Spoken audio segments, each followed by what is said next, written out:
Thanks everyone to join this panel discussion and networking today. So my name is Vivian. Some of you might know me, some of you may have heard of my name, but let me just give a brief introduction of what the session gonna be today. So I am Vivian. I am the chairperson for Next Generation on the CILTA, Chartered Institute of Logistics and Transport.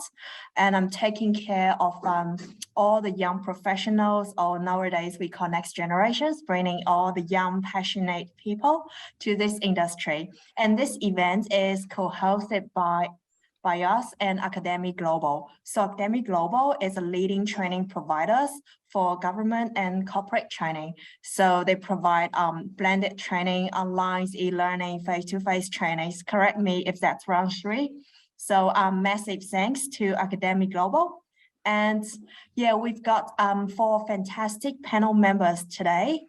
And let's kick off. So before we start everything, I'd like to start with acknowledgement of the country. So I respectfully acknowledge the Wurundjeri people, traditional owners, and the custodians of the country I live and work on. I pay my respects to elders past, present, and emerging, and acknowledging their continuing connection to waters, skies, seas, and country. Thank you. So exciting part. We have agenda today. As everyone sees, we will have a short introduction of every guest speaker, and we will have a lot of time for panel Q&As and some tips from myself, who had a little bit experience in this industry.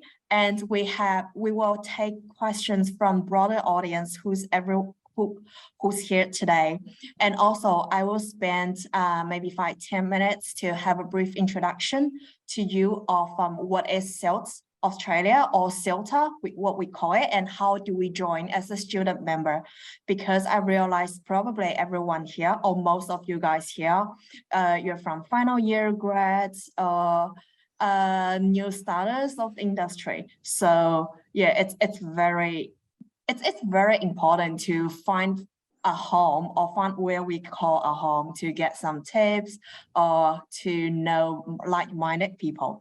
And at the end of the event today, it's our networking session. So really depends on how much time we will have. We may have a really good long networking, or we will have a speed networking, depending on the time it takes for panel discussion. Next slide, please. Okay, so I will start with panel introductions. Over to you, Melanie. Thanks, Vivian. Hi, everyone. I'm Melanie Cottell. I'm the Commercial Capability Manager at BAE Systems Australia. I'm a procurement professional by background, and I myself started as a graduate many years ago now in the public sector. So thanks for the opportunity to be with you all on the panel today. I'm really looking forward to the discussions. And I'll hand now to Glenn. Over to you to introduce yourself. Great, thanks Mel. Hi everyone, Glenn Johnston. I'm a proud Parramatta man of the Darug Nation, which is pretty much the greater western part of Sydney. I'm also a very passionate advocate for creating Aboriginal economic equity and employment. I've got a very long career in supply chain, and for the last 15 or so years, heavily focused on the procurement part of the sector. My current role is that I'm a senior executive in the New South Wales government, and have been in that sector for about 5 years now, and most of that time was at Transport for New South Wales, and most recently moved over to Infrastructure New South Wales. And I create social outcomes through the procurement dollars that we spend, and engage very heavily with the people who have the budget, and try and create some really great outcomes. Quite a few years ago, I got a master's degree in logistics and transport from Sydney University, and I'm also on the board for 3 very different but quite high-profile Aboriginal organisations. I'm adjunct faculty for the AGSM, the Uni of New South Wales, and I also sit on the Academy Global Advisory Board. Thank you very much. I'm looking forward to the discussion. I'll hand over to Jo. Thank you, Glenn. Hi, everybody. Jo Bailey. I'm coming to you from Darug country today, similar to Glenn, but I'm in the southwest of Sydney. It got quite freezing here today. That's my big coat. I'm going to bring a procurement perspective today as well as Melanie and Glenn as well.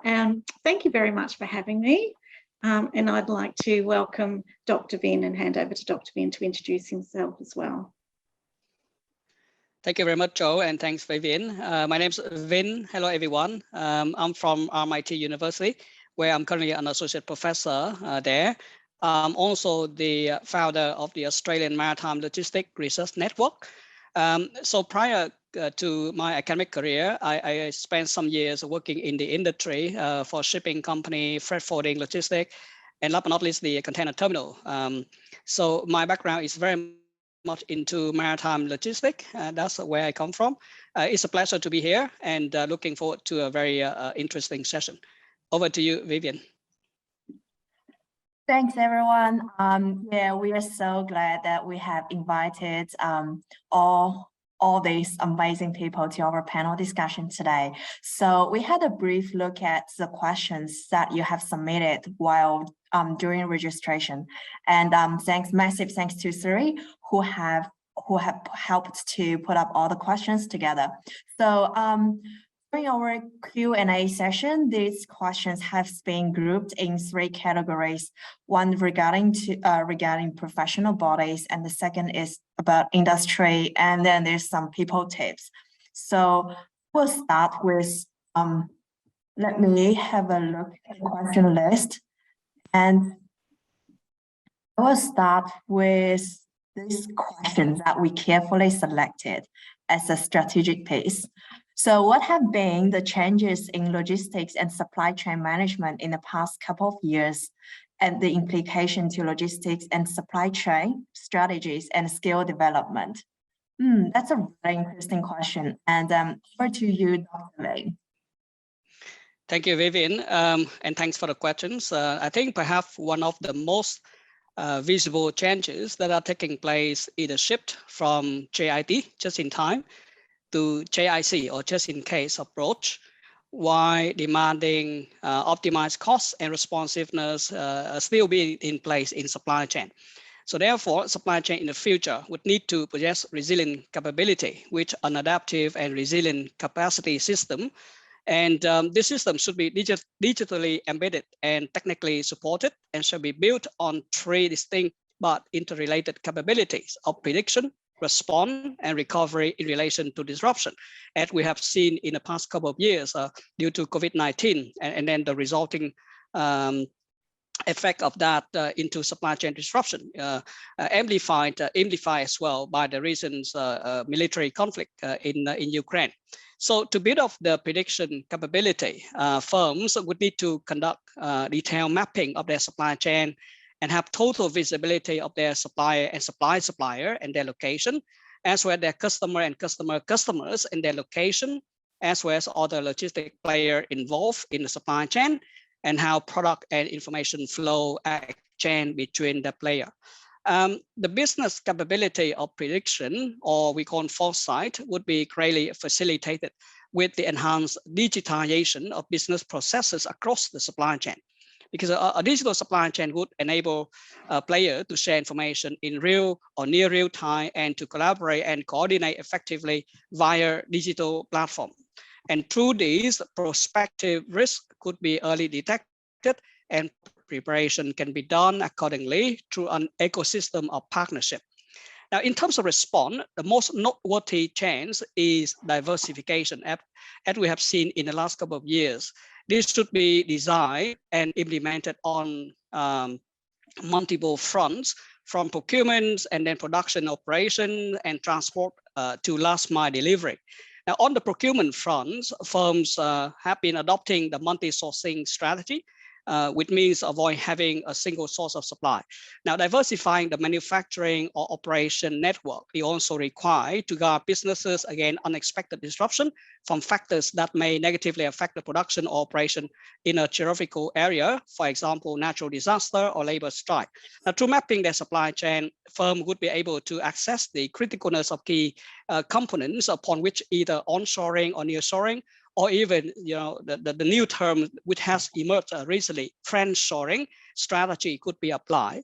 The flexibility in supply chain operation should also be designed and implemented in the aspect of order management, transport and last mile delivery, and multiple channels of order and delivery, and alternative transport arrangement and contracts should also be in place. And so again, digitization and data analytics would be the catalyst for changes. So in terms of skill development, due to the changes that I have listed out just now, I think supply chain of the future would need to have logistic and supply chain professionals who are well versed in not only the traditional foundational competencies, core competency into logistics supply chain, specialist competency into logistics supply chain, but also the emerging digital and technology, ICT competencies. So in my view, the tripartite between the governments in relation to big association, employers, as well as education and training institution would be the key in addressing, the supply chain talent demand for the future. Thank you. Oh, fantastic. Thank you, Dr. Ling. This really provides great insight for us to see the trend and the trend over the last couple of years of this industry. All right, our next question.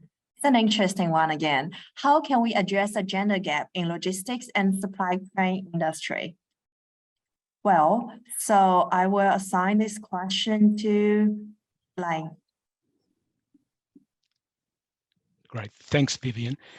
Now, this is a really good question, and it's extremely broad as well as complex. We could probably have an hour-and-a-half session just on this and still only scratch the surface of what needs to be done in order to balance the gender gap.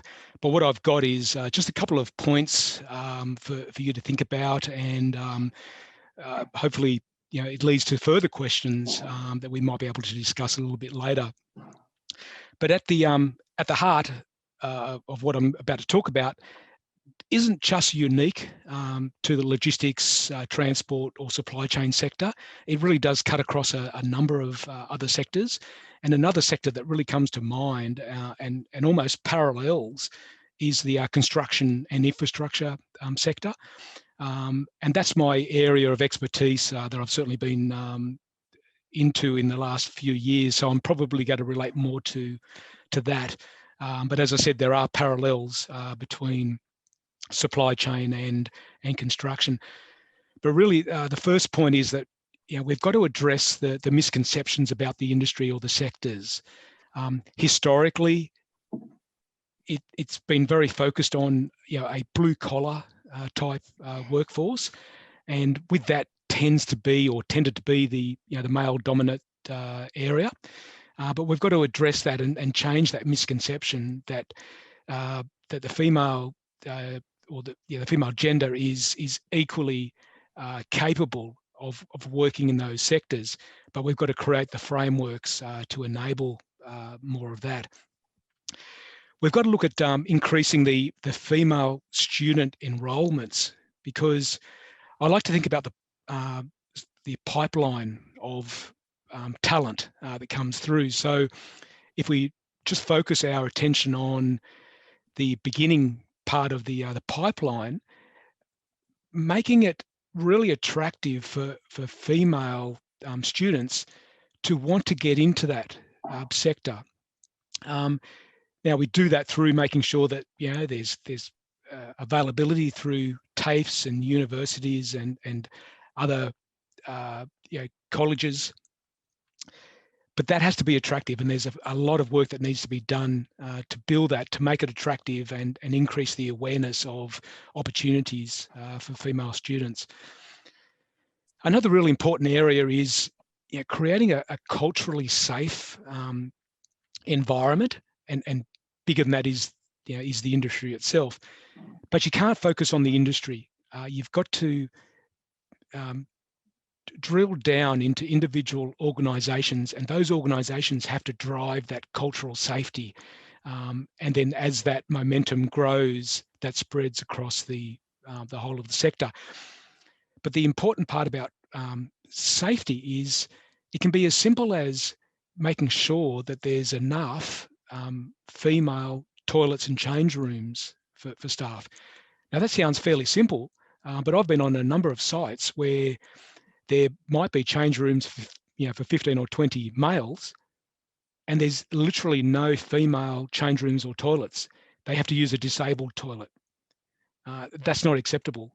So when those sort of inequities are there, it needs to be addressed, and the facilities need to be there. They need to be sanctioned off so that males can't use it just because they think no females are on site. There has to be exclusivity allowed, encouraged, and really promoted. And that's something that we're taking very seriously through the construction sector, where when we issue contracts out to head contractors or tier one contractors, that's part of their obligations to build those facilities. So we are taking steps to really enforce the behaviour, but drive the change as well. And then just finally, as I mentioned before, there's a lot of topics, but just to round this one out, what we need to do is promote good news stories of successful females. And that can be right through the spectrum of entry levels, through graduates, through early starters, more mature, right through to leadership. Because when we talk about those good news stories, it enables other people to look at what's happening, to get motivated and encouraged that it is possible for them to emulate those role models before them. And I always like to refer back to that little saying that you can't be what you can't see. So if females who either are in the industry or aren't, if they see those success stories, they can relate to those and hopefully emulate some of that. Thanks, Vivian. Thanks, Guy. I think at the moment, it's also a big and great opportunity, because I know a lot of companies, especially like large scale companies, when they offer grad programs, or when they look for roles, or when they look for candidates to fill roles, they're very aware of this gender gap. So females are more than welcome to apply, and they actually have training. They provide very comprehensive trainings regardless of gender. So I think that's really good news. Yeah. Great. So our third question. So since we talked about companies, what do companies need to do to attract and retain employees in a competitive logistics, supply chain, and transport market? Can I get Joe? Can I get you to answer that question? Yes, sure. Thanks, Vivian. And I really liked what Glenn had to say around that as well, because obviously all of that cultural safety and all those sorts of things are really very much a part of this particular question. I really liked you can't be what you can't see, Glenn. I thought that was something I wrote down. That's a perler. Look, some of the things I've thought about in this regard are very much the same as in any other industry, but very important given the high demand for talented people in our professions. So I'm happy for any of the panel to weigh in if there's anything else that's more specific to supply chain, etc., logistics. But outside of offering competitive salaries, obviously, I think companies should offer flexibility to meet individual needs around when, where, and how people meet the requirements of their roles, right? And what that looks like is going to be different depending on every individual. So that's not a one-size-fits-all, obviously. I think companies should demonstrate how they can support their staff's professional and career development needs.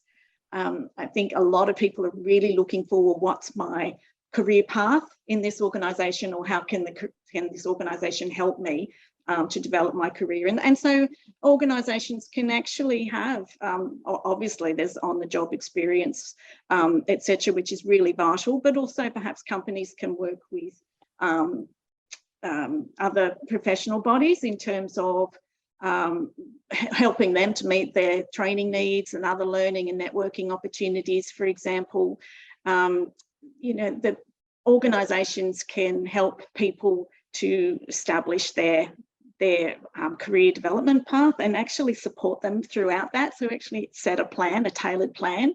And I think finally people are looking to sign up with any, you know, and stay loyal to organisations that are focused on sustainability and social responsibility. I think staff would really like to be able to feel that they're contributing to making a positive difference whilst they're earning a living. So they're just a few things that I've thought about. So if there's anything else that's specific, I'm happy for everyone to weigh in. Thanks a lot, Jo. That's very insightful. And let's get to question number 5. Question number 5. How can employers, institutions, and peak associations such as CILTA work with each other to attract and retain talent? We all know this industry, maybe not only this industry, everywhere is losing talent. So yeah, it's an interesting question. Can I get you, Dr. Vinh, to answer that? Thanks again, Vivian. I think it's a very interesting and valid question, like you said, applicable to all the industry.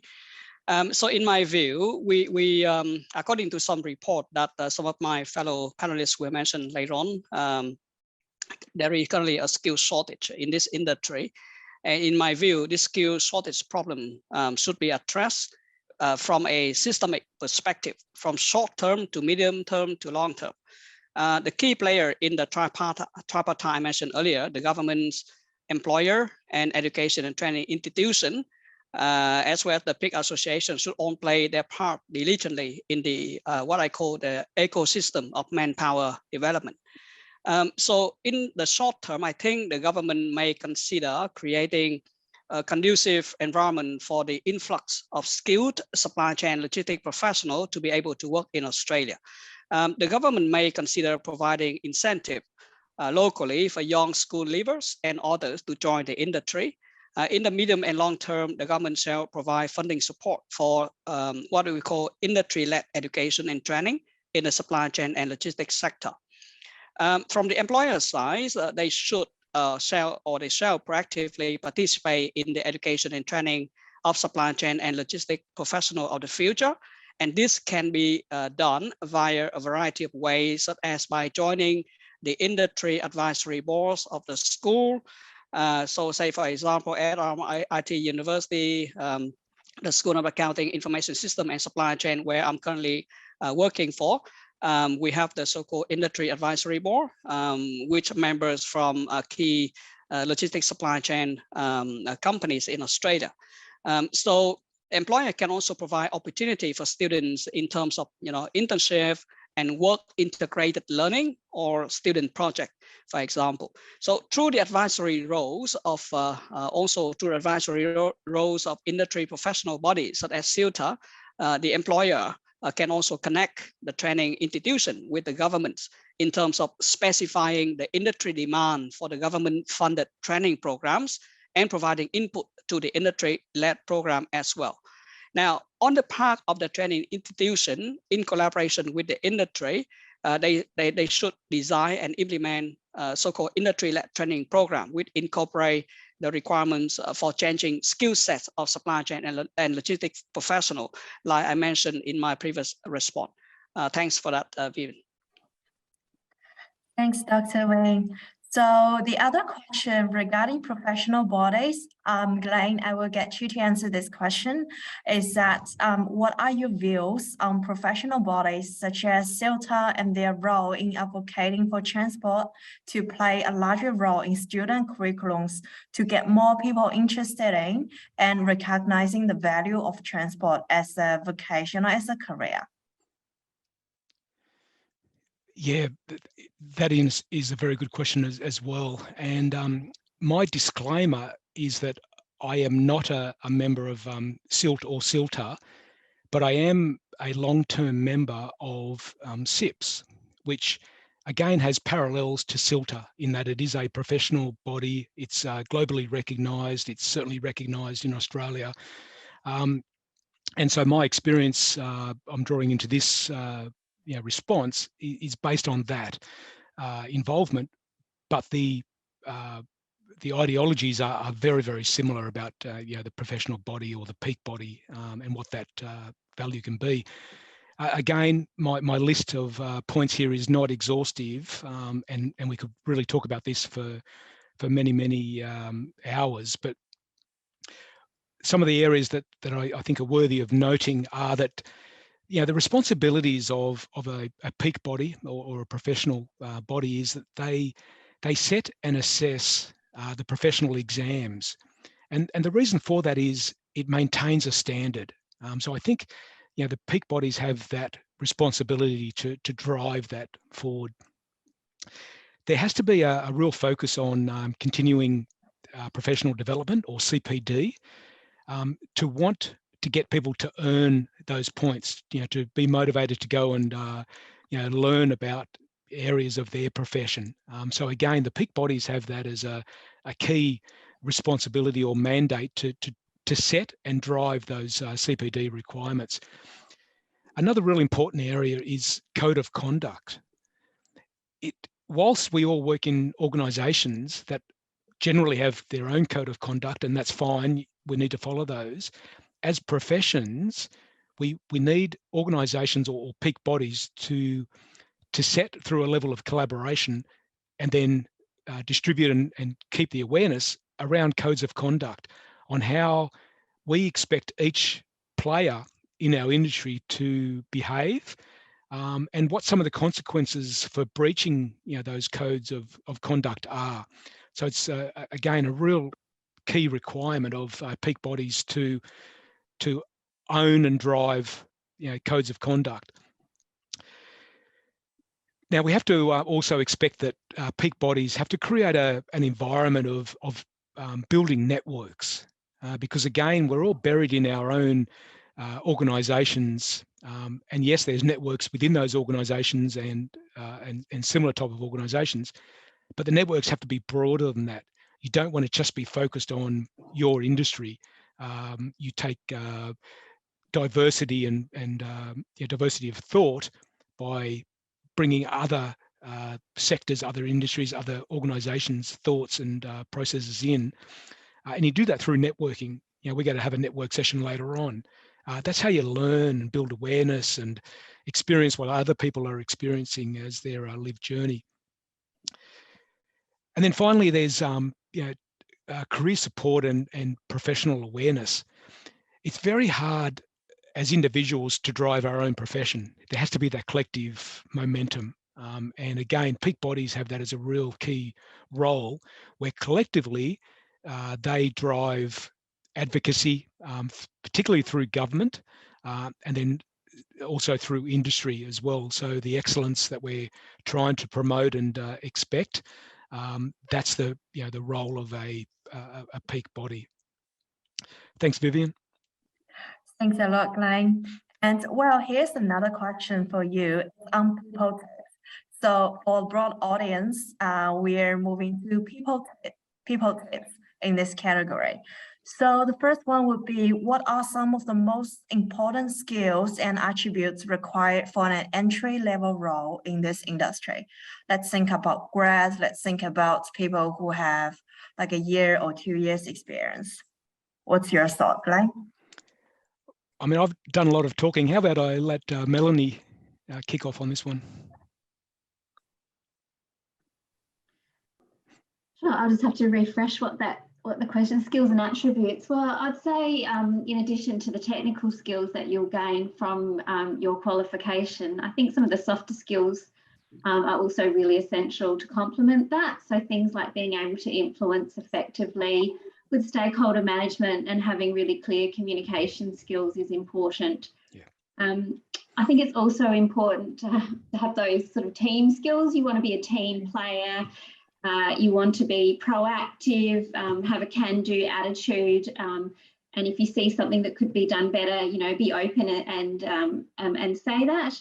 And I think some of those digital and analytical skills are increasingly important as technologies continue to evolve.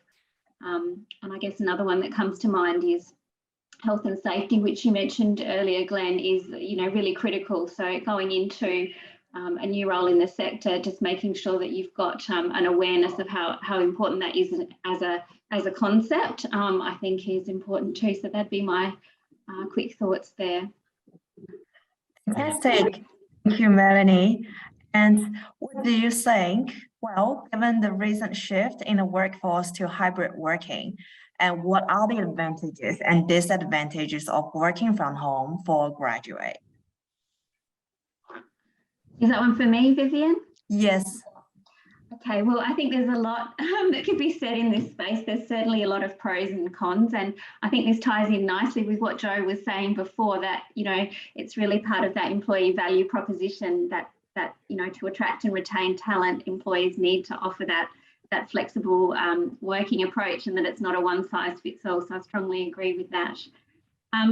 I'll pick a few points because there's a lot that could be said here. So I suppose an obvious one on the pro side is if you're working from home, you're saving that commute time. So you can use that for other things. It could be to pursue a hobby or walk the dog or for exercise. So I think in that sense, working from home can really be really good for general health and well-being.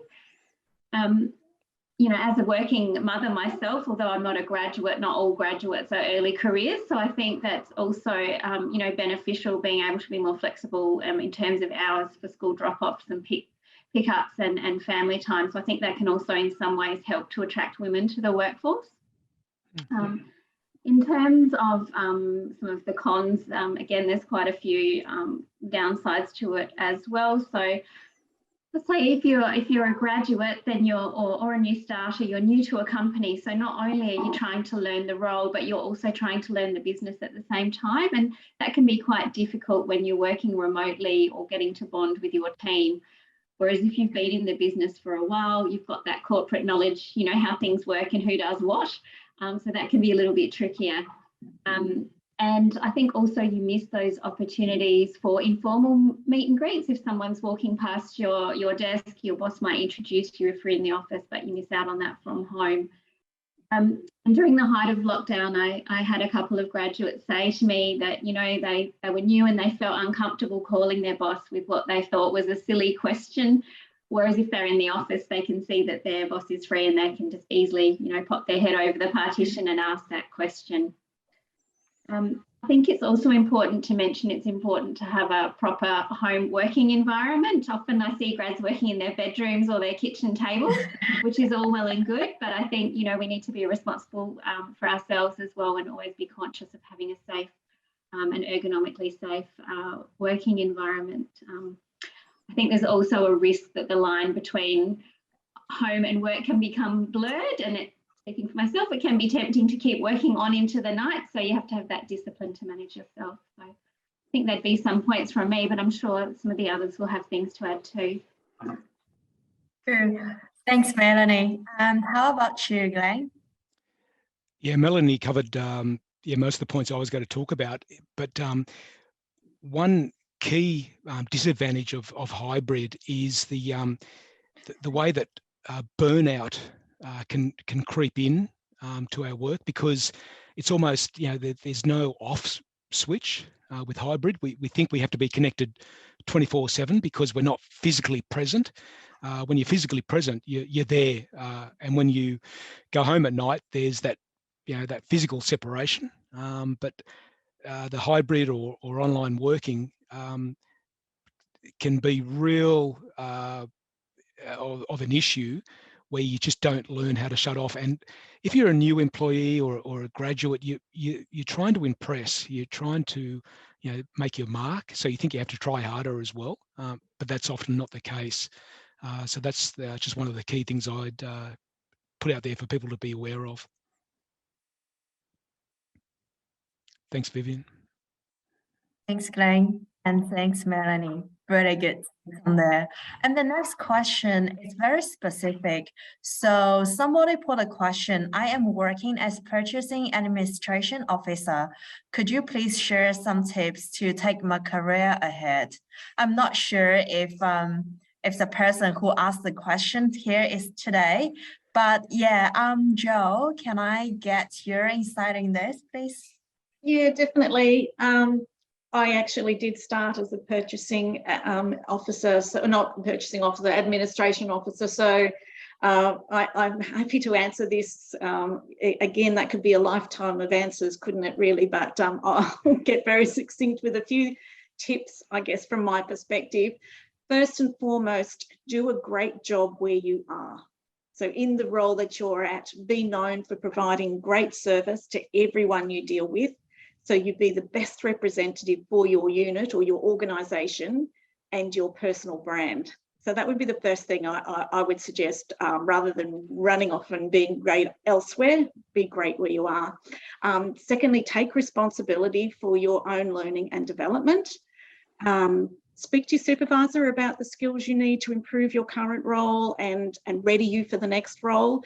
Find the opportunities to learn those skills. So whether that's formal training or supporting projects or backfilling roles. And I think that's a really, really good one if you get the opportunity to backfill roles. You can't always rely on your company to provide you with your learning and development needs. They can't always provide you with the budget or prioritise you over others.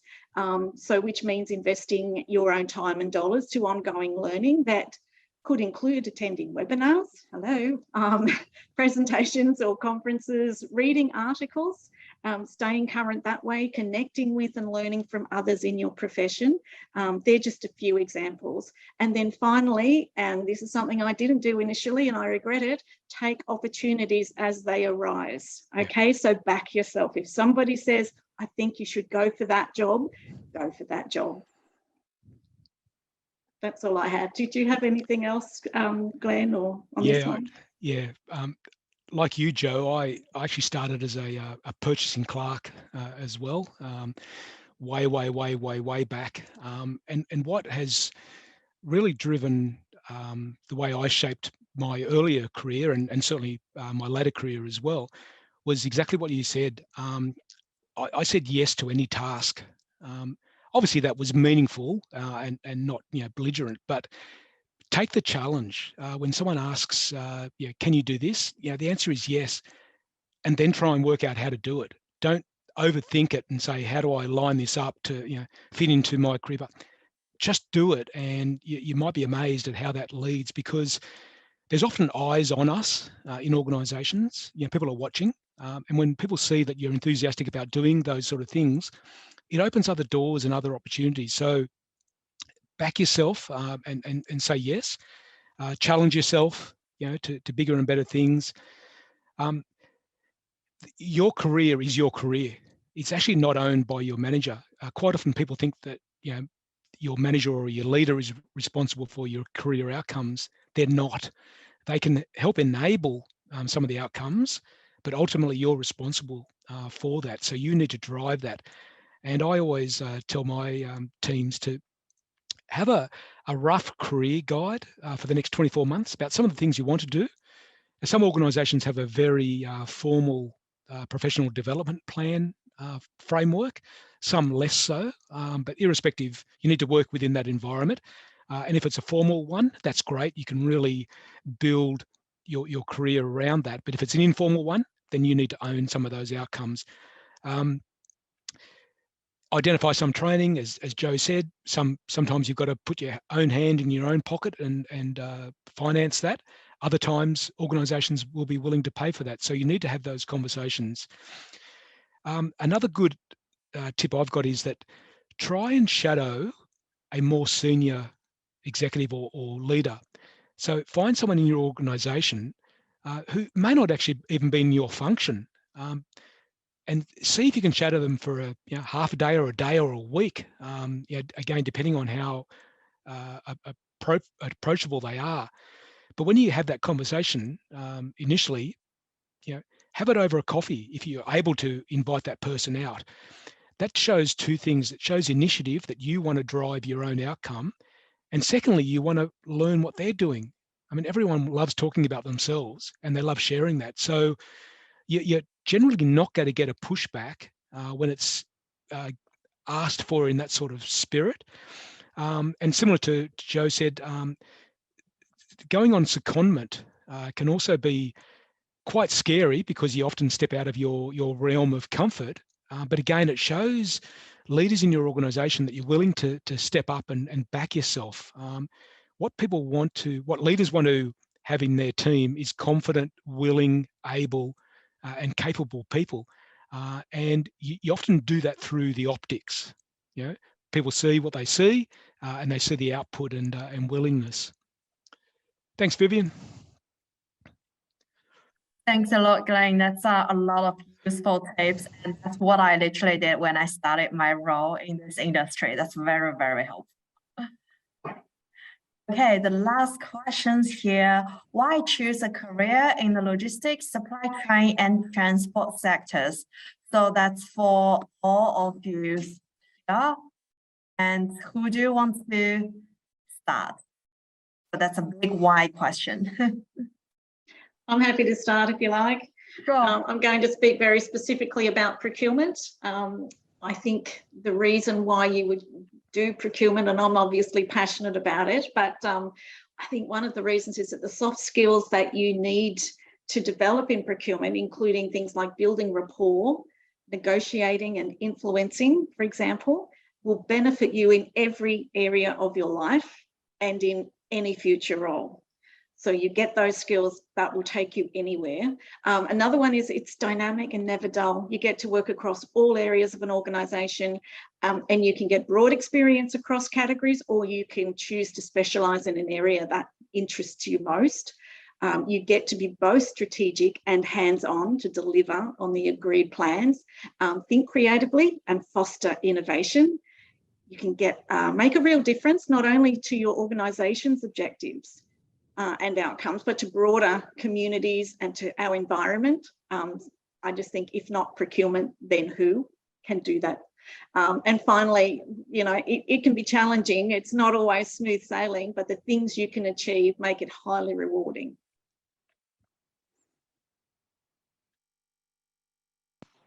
Thanks, Joe. And Vivian, if I may just add in maybe one or two sentences. Yeah, thank you. Of course, go ahead. Yeah, so probably for me, the answer to that is very simple, right? Logistics and supply chain career are not on the spotlight until recently when COVID happens, and then all kinds of disruption you have seen, right? So just imagine in the past before 2020, right? You make an order online through eBay or what have you, within Australia, maybe deliver within, you know, a couple of days or 3 days, and then suddenly disruption, and then you have to wait for weeks, if not months, right? So the simple answer to that is that logistics and supply chain is the industry which is the backbone of the economy. It is actually the support functions of everything else that you have seen today. So being part of it, of course, I mean, being part of it will give you a very good feeling to start with, that you are in the industry that support the rest of the economy. And not yet to mention what Joe mentioned earlier, you know, it's challenging, it's lots of fun and things like that. So yeah, that's my take. Yeah, and on the back of that, Vin, there's a terminology that's really became very, very obvious through COVID, and that's security of supply. It's never been more relevant than we've experienced over the last couple of years, and certainly at the outbreak of a pandemic, that became a big focus. That's exactly centered on what logistics is. It's about that, ensuring security of supply, and it's so broad and provides so many opportunities and challenges. I just think it's a great industry to be in. The amount of opportunities and growth are going to be endless for the next decade or more. But really, our industry is about solving problems. Some of those are very simple, fulfillment or replenishment. Some of them become more complex, about, as I say, security of supply. So that's not going to go away. It's going to be an ongoing requirement. So senior executives are looking to the industry to help them and their organisation succeed, so we can be at the centre of that. And just to sort of separate that into a more of a procurement focus, which is obviously my area and similar to what Joe touched on, there's an opportunity to create great social value. We work in an unprecedented time where it's not just about cost. I mean, it's always about cost, don't get me wrong, but that's not the only conversation we have now. Over the last 10, 20, 30 years, it's always been about getting the lowest cost. That hasn't gone away. It's just been moved a little bit to left of center. And what's replacing that now is how do you create social outcome, and also how do you create environmental outcome? None of us want to damage our environment. So we need to help our budget holders, people who spend money, who buy goods and services.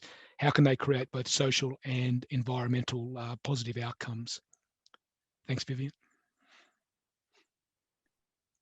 Thanks, Glenn. And who else wants to contribute to this question?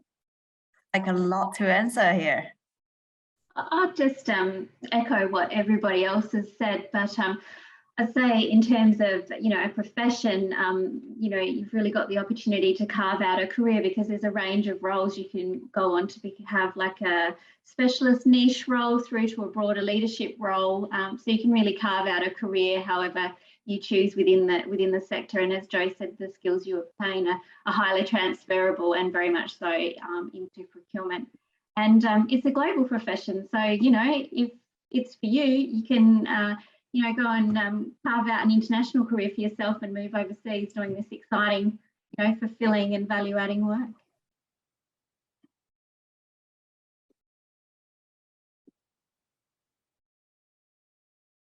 Thanks, Melanie. And okay, cool. So the next section will be some of my tips and tricks evolved from my personal experience once I started this career. And that will be also answering some questions that you guys have. So previously we got questions. If someone graduates with only average marks, what can they do to improve their chances of securing a position in logistics and supply chain? A similar question being, if I'm a student with average or low score marks, how can I compete with other graduates who are more academically successful to secure a position in logistics? So yeah, that's a really good question, because in my experience, I'm not even coming from logistics and supply chain background. So what I will do is that I will highly encourage you guys to have further engagement with the industry. Regardless of what you do, you take internships, paid or non-paid, and part-time jobs in the industry while studying, or you can take voluntary roles in some organizations to show people and to show them your people skills. So in this way, you can make up for your grades. Let's take an example of a part-time job in a big organization. I'm not sure which companies will do that, but I'm pretty sure there are a lot of companies who are willing to take roles like that. No specific company in my mind yet, but if you're determined and if you really want to look for something, I'm pretty sure you'll find something. And these days, the employers, they actually look more on your industry engagement or work experience to your academic marks. Because remember, logistics and supply chains, they're not very academic, they're very practical industry. And sometimes people are always required to have hands-on experience. So if you already have some experience, couple of months, half a year, even a year or even two, that would be fantastic. So at least you have a really good understanding of what is happening in this industry. You know the pain, the challenge of that company or a lot of companies, or even in the whole industry. Let's say global supply chain dispute, the container price exceeding China has increased a lot, increased twice or three times over the last 2 or 3 years, for example. On those topics, they definitely help you a lot with your future roles and future jobs, or even you go for interview, and when companies when your future line manager interview you and they they will have a sense that you're very different to those students who spend most of the time studying, and you actually know what is happening in the industry, and you are the people that they're looking for. And also there's a question that is, I'm a final year student completing a master's degree in logistics management, currently writing a cover letter for a job in the logistics industry. Do you have any tips to help me to develop my career? Well, I have a tip that is suitable for every career. That is the people skills that we talked before. How to develop people skills. My own advice, or the way that I tried really hard, is to network really hard and reach out to people. Even you don't know them, talk to them on LinkedIn, go to a lot of face-to-face network events. And if that's for COVID safety precautions, and there's a lot of event online like this now, it's great. It's a really great opportunity to have an exposure to the people who are already in this industry, even a couple of years, like myself, or many years, 20, 30 years, like some of the panels that we have. So you can have different ideas from different people. For me, from my perspective, I can tell you how to get a job, or some interview skills, and what employers look for at the time when I look for a role in the industry. And some of the panelists can tell you what is the trend of the industry and what has changed, what is the forever topic there. Like I said, cost, absolutely. And it's very interesting that a few people started from a purchasing admin role, and see, everyone starts from something. Nobody starts from like a very high level role, and you're gonna start with something that is a start, that you have networking, you network with people, and then talk to, well, as many people as possible. And in that way, it's not only you develop your people skills, you kind of learn how to present yourself without fear, how to talk in a very confident way, how to talk in a way that people actually believe you. And also you're gonna understand what the industry, or what kind of roles the industry is looking for, and what kind of skill set is needed, what kind of skill set is highly needed in this industry. Oh, and also from my own experience, because I'm a senior BA business analyst with a couple of companies, I've been a consultant as well. So I would say in this industry, if you have analytic skills, which is great, and and also, I'm not sure if everyone heard of digitalization and industry 4.0. So if you have a little bit, not really like massive like IT programming, but a little bit background in understanding these applications, like SAP is a very big one, and Oracle as well. And then you will understand where our numbers go, and where it could be the pain points when you do your root cause analysis, when you drill down into data.